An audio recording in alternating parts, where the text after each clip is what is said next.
Hello my dear friends, you're in the Military Summary channel, and today we will discuss the situation in Ukraine on the 23rd of July of 2025. Today we have a lot of very interesting updates, so let's start.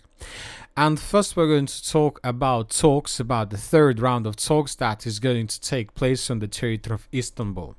So by the time I started making this video, the talks hadn't started yet, and most likely by the time you're gonna watch this video, the talks would be finished. And you know that talks are very important, but according to different experts, political experts, we're not going to see something important. They will talk about ceasefire, Zelensky will demand immediate ceasefire, they will talk about prisoners exchange, and that's it. But talks are very important not from the perspective of talks themselves. The most important are the things that are currently taking place between Russia, between Ukraine, and the Western countries. You know that when analyzing everything that we are receiving from the Western countries, from the European countries, from the United States of America, from the Russian Federation, and of course from the city of Kiev, it seems that something has changed. At least when talking about Zelensky behavior, everything has been changed by Zelensky. When talking about the pattern of Ukrainian behavior, every single time before any round of talks in Istanbul, before any meeting in, let's say, on the territory of the base of Ramstein, before any summit with European countries, every single time both the Russians and the Ukrainians were trying to attack each other with missiles, with drones, with terrorist attacks, with assassinations. So both the Russians and the Ukrainians, Putin and Zelensky, were trying before every single important event in the world, were trying to get as much as better as possible cards, trump cards in their hands. And now we see completely different situation because the Russians stopped bombing and attacking Ukraine with drones. We expected that probably this night or the previous night between the 22nd and 23rd of July, Ukraine would try to attack deep inside of the territory of the Russian Federation with long-range missiles of German production or with drones or something like this, but nothing happened. The same thing we were waiting from the Russian side. The Russians would announce that they managed to establish control over more than 50% of Ukraine, or the Russians would launch another massive missile drone attack with thousands of drones, but nothing happened like this. And this situation completely differs to probably events and attacks that took place before any other negotiation process or meeting in the past. But one important event happened, and we continue our discussion about this National Anti-Corruption Agency or Bureau of Ukraine. So you might say, so what is the connection between this NABU, National Anti-Corruption Bureau of Ukraine, and the Russian Federation and talks and the special military operation itself? So once again, let's discuss this article, just first paragraph, two paragraphs in details. Zelensky shut down the anti-corruption agencies because they went after his circle. So that was stated by several media. So this is, let's discuss another article. Western media against raised concerns about Zelensky authoritarianism after NABU powers cut. Western publications have renewed discussions about growing authoritarianism in Ukraine following the adoption of a bill limiting the powers of the National Anti-Corruption Bureau.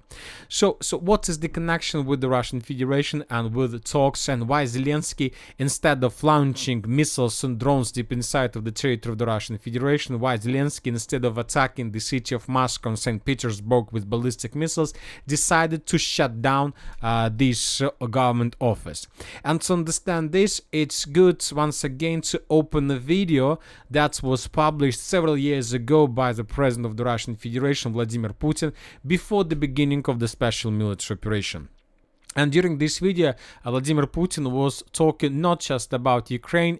First of all, he was talking about Ukrainian independence, and of course, he was talking about this National Anti-Corruption Bureau of Ukraine. So there is simply no independent court in Ukraine. So this is exactly what Putin was talking about almost 4 years ago. So imagine yourself. At the request of the West, Kiev authorities gave representatives of international organizations, they gave priority right for for the selection of members of the Supreme Justice. So as Putin was trying to explain why Ukraine and Zelensky doesn't have probably the right, or they're not independent. Another important statement: Council of Justice and Qualification Commissions of Judges. So this is exactly what the Western countries can do on the territory of Ukraine. Through its embassy in the United States, this is the most important part. The U.S. Embassy directly controls the National Agency for the Prevention of Corruption. And according to this statement, the U.S. Embassy controls the National Anti-Corruption Bureau. So one thing, Zelensky destroyed not just another government office, or as the Western countries are saying, he destroyed those detectives who find some schemers when Zelensky was stealing the money or something like this. Zelensky attacked a hand of the United States of America, some powerful hand in face of this national agency, and that's the United States of America used, not just USA, but the Western countries, to control Zelensky, to control the Ukraine parliament, and to control everything that happens on the territory of Ukraine. So this attack on this, let's say, office of NABU, first of all, is attack on the United States of America, and we need to understand this clearly. And when talking about this attack, about that video that we've just seen when Putin was talking what exactly is NABU, it seems that Zelensky decided to probably not to attack Russia with missiles, but to send a gift to the Russians. A gift and the message that Ukraine is going to restore its independence. And if it's just the only reason why you, the Russians, don't want to talk with us, so you need to see and you need to understand that now we are doing everything we can with the purpose to restore our independence and to begin everything with you and to start everything with you, with the Russian Federation, from the beginning. So I see this situation exactly like this. And of course, the Western countries, when they realized that Ukraine decided to run away from their hands in hands of the Russian Federation, of course, we start receiving lots of articles and lots of statements. Seriously concerned over today's vote in the Rada, the dismantling of key safeguards protecting NABU's independence is a serious step back. Independent bodies like NABU and SAPO are essential for the Ukraine's EU path. Rule of law remains in the very center of European Union accession negotiations. So as you can see, as soon as Zelensky attacked NABU, the Europeans said that most likely Ukraine will lose their path to the European Union. Another article, Zelensky shut down the anti-corruption agencies because they went after his circle. The attack by Bankova on NABU is related to the Bureau's investigation of multi-billion-dollar corruption in drone production by companies connected to Zelensky's closest circles, says journalist, one of the active members of the NABU support group. And if you remember, yesterday we started receiving reports that Ukrainians began protests all over the entire territory of Ukraine. And all these protests were prepared, obviously, by the Western countries. There is no connections between these protests and the Russian Federation. The West realized that Ukraine may probably run away from their hands in Russia's hands, or at least it's the worst scenario. In best scenario for the European countries, Ukraine will get its own independence. But both scenarios means that Ukraine will stop this war with the Russian Federation, will stop this war, and this war will be stopped probably within weeks, maybe months, but not years. And this is something that European countries will never accept. All the video that you've just seen took place yesterday. So all these protests took place yesterday on the end of the 22nd of July. And today, according to information we have in Ukraine, in different social networks and different channels, people are spreading updates. They're calling each other to go to the streets for another protest. Protests gain momentum. Ukraine's urged to rally against NABU power restriction. social media is once again abused with calls for mass protests against the weakening of Ukraine's National Anti-Corruption Bureau. Demonstrations are reportedly planned today in Kiev, Kharkiv, Odessa, Chernivtsi, Lvov, Vinnytsia, Nikolaev, Poltava, and Chernigov. And this is the reason why Zelensky demand to stop ceasefire, probably maybe even at any cost. So it seems that the situation becomes very difficult for Zelensky and Ukraine, because the most important that he went all in. The problem is that he decided to run away or to escape or to quit this Western hands, Western control, but he hasn't clarified the situation with the Russian Federation. Most likely he wanted to meet Putin face to face in the past with this purpose, to explain to him that he can't behave any other way. There are still lots of things in Ukraine that he can't control, and the only thing he wants to say Putin, to tell Putin in his eyes that let's stop the war, but let me get my independence once again. So anyway, let's wait and see what is going to be next. As for now, it's very important the reaction of the Russian side. What are they going to do? Because the Russians have certain demands. If Zelensky wants to finish this war, first of all, he needs to abandon positions in Kherson, Zaporozhye, Donetsk, Lugansk. There are many questions about and issues about religion, about language, about many other things. Zelensky is in a very difficult situation. Anyway, let's wait and see how exactly he is going to get out of this. Now let's talk about the situation on the ground. We have lots of very interesting changes. And first, let's talk about the Sumy direction, where the Russians continue their counter-offensive operation. But now this is the Russians who are counter-attacking. By the morning of the 23rd of July of 2025, we colored the entire village Kondratovka, almost the entire village of Kondratovka, under complete Ukrainian control. We had the Ukraine control area, we had contested area, and this evening the Ukrainian sources published this video, and here we can see how another Russian soldier was moving along the street of the settlement of Kondratovka, and how Ukrainians were attacking him with FPV drones. So this episode took place exactly in this area, and based on this video we came to the conclusion that most likely during the previous days the Ukrainians managed to either establish complete control with the settlement or partial control, but to force the Russians to fall back from the rest of the settlement. And now we see that the Russians are trying to counterattack from the northeast with the purpose to restore control over the settlement. The Russians began their counter-offensive operation in the area of Kondratovka yesterday, more precisely the day before yesterday, because the day before yesterday we adjusted the map in Russian favor based on this video, where we can see how Russian soldiers were entering the northeastern part of the settlement. And now we see that the Russians during the previous 48 hours, as we can see, managed to improve their positions and once again to restore control over at least 15% of the settlement in the north and in the northeastern part. But based on this video we can see that the village of Kondratovka is about to be reduced to ruins completely, without any chances for both the Russians and the Ukrainians to establish strong control over this territory. The village will be erased probably and most likely, which means that in the future this is going to be another gray zone or contested area which will never be controlled by anybody in this conflict. A bit further in the eastern direction, we have the report of the Minister of Defense of the Russian Federation. Today they stated that the group of forces north managed to establish complete control over the settlement by the name of Vachina.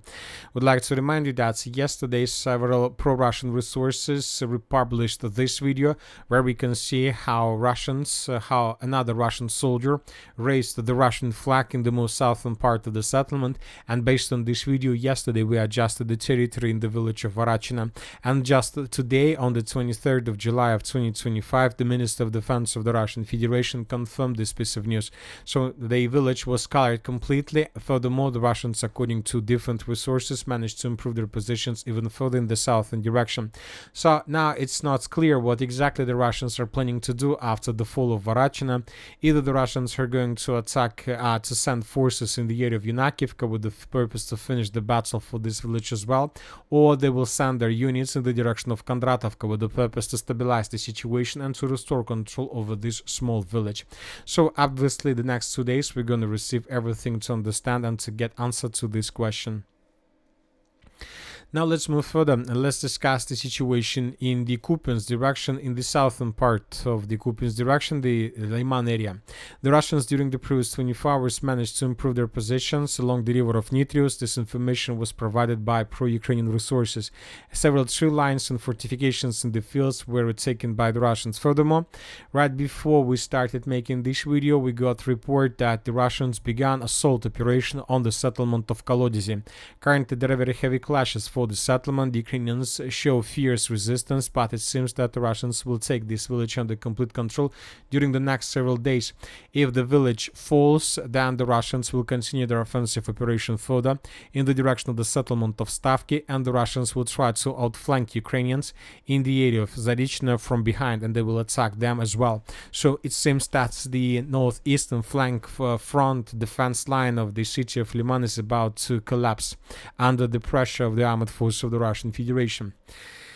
Now let's talk about the Constantinovka direction. The most important updates are coming from the area of Alexandra Shultina. The Russians today published this video where we can see how another Russian soldier raised the flag of the Russian Federation in the most western part of the settlement. This is another proof that confirms Russian control over this territory. Furthermore, according to several mappers, during the previous 24 hours, the Russians improved their positions along the railways, also in the direction of the settlement of Alexander Shultina. It seems that currently there are very heavy clashes for the settlement. Furthermore, today several pro-Russian experts, military experts, reported that most likely within the next 2 or 3 days, the Minister of Defense of the Russian Federation will confirm Russian control over this territory, because the Russians are saying this source is saying that the Ukrainians were lost control over the settlement. They were forced to fall back, and now the Russians are trying to destroy several pockets of resistance that remained after the battle. As for the southern part of the Kliban-Byksky pockets, the most interesting updates are coming from the area of the river of Krivoy Tarets. The sources reported that the Russians managed to secure the village of Sherbinka, at least its southern part, and the Russians currently control around 60% of the settlement, and the Russians continue their offensive operation. Furthermore, we believe that Ukrainians decided to fall back from this area because they were under the risk of being encircled by the Russians and to be caught in cauldron. So today Ukrainians abandoned their positions in the most southeastern part of the settlement of Sherbinka, and according to information we have, the Ukrainians abandoned their positions from this company stronghold, which is located to the southwest of the settlement of Sherbinka. So it seems that maybe tomorrow or the day after tomorrow, the Minister of Defense of the Russian Federation will also confirm complete control over the settlement, which means that the battle for the settlements of Katerinovka and Kliban-Byk are about to start. The Russian sources reported additional changes on the ground in the direction of the settlement of Yabunovka. This time we are talking about the pockets between the villages of Alexander Kalinova, Yabunovka. We are talking about this territory. Several pro-Russian resources reported that this pocket was taken and secured by the Russians, and that the Russians are about to answer. It's already the southeastern part of the village of Yabunovka or the northwestern part of Alexander Kalinova. So it seems that also during the next several days, these two villages would be taken and secured by the Russians completely. As for now, the Ukrainians are trying to show fierce resistance, but most likely they're just trying to win some time and to show some stable situation during the talks in Istanbul. After the end of these talks, most likely this front line will collapse. As for the city of Pokrovsk, today we have lots of changes. Some changes were confirmed, some of them were provided by reliable resources, some of them were provided by pro-Russian resources, which also more or less reliable. So what is happening right now? During the previous 24 hours, according to information we have, the Russians answered the village by the name of Zapovedne, and they're trying to dig in deeper in the eastern part of the settlement. Furthermore, the Russians secured the settlements of Pankovka, Volodymyrovka, and the Russians Stanza, the southern part of the settlement of Shakhova. All these updates were provided us by neutral mappers and by pro-Russian resources. So anyway, based on this report and based on these changes, if they are correct, of course, we see that the Russians are changing their tactics. We expected that the Russians would continue their offensive operation in the direction of the settlement of Rodinska, that the Russians will try to finish the battle for the settlement of Novaya Ekonomichne, but instead of this, the Russians decided to move further in the northern direction with the purpose to improve their foothold between the agglomerations, between the Pokrovsk and Constantinovka agglomerations. So it seems that the Russians will finish the battle for Shakhova, Novoshachova, and the settlement of Zapovidna much earlier, before they will continue moving further in the western direction with the purpose to establish complete control over the village over the city of Rodinska. So Ukrainians are not able to stabilize the situation. Of course, they're trying to do everything they can, but the only thing that Ukrainians are doing, they're suffering losses, huge losses. And maybe this is another reason why Zelensky decided to change his mind regarding Russia in the United States of America. And now he's trying to find a solution how to normalize situation with Russians and how not to be taken off from his president chair under the protests that are currently taking place all over the entire territory of Ukraine. Obviously, he is tasked with a very, very complicated mission. As for the southern part of the city of Pokrovsk, another important update came today from very reliable pro-Russian resource, and according to this resource, the Russians, as a result of offensive operation, managed to almost completely establish control over the southern part of the city of Toretsk. So according to several Russian pro-mappers, the Russians already secured this part of the city. Everything along this red line is already under complete Russian control. If this information is correct, this is obviously the beginning of a total disaster for the armored forces of Ukraine. It seems that the battle for the city of Pokrovsk could be the fastest battle ever since the beginning of the special military operation, as it will not take months as the battle for the city of Toretsk or the city of Bakhmut or the city of Avdiivka. This can finish much faster. As for the South Donetsk direction, the Russians continue their offensive, and during the previous 24 hours, the Russians improved their positions in fields towards the settlement of Alexandragrad, so several tree lines were taken and secured by the Russians. Now let's talk about the Zaporozhye direction. We have lots of very interesting updates. The most important is that the Russians secured completely the central and the southern parts of the settlement of Plavny. Currently, the Russians are fighting for the northern parts. We came to this conclusion based on the video that was published by the Ukrainian resources. In this video, we can see how Ukrainians were attacking Russians with FPV drones in different parts of the Zaporozhye region. And one of the episodes of this attack of this video was located exactly in this point. So based on this video, we came to the conclusion that the Russians either secured the central part completely or about to finish this. Furthermore, several pro-Russian and neutral mappers reported that the Russians secured fields to the northeast of the settlement of Kamenska. As we discussed, the Russians will continue, especially this offensive operation, because the gap between settlements in this area allows the Russians to move further deep inside of the territory of Ukraine with the purpose to get as close as possible to the main supply lines and to cut the city of Orekhov from supply from the mainland.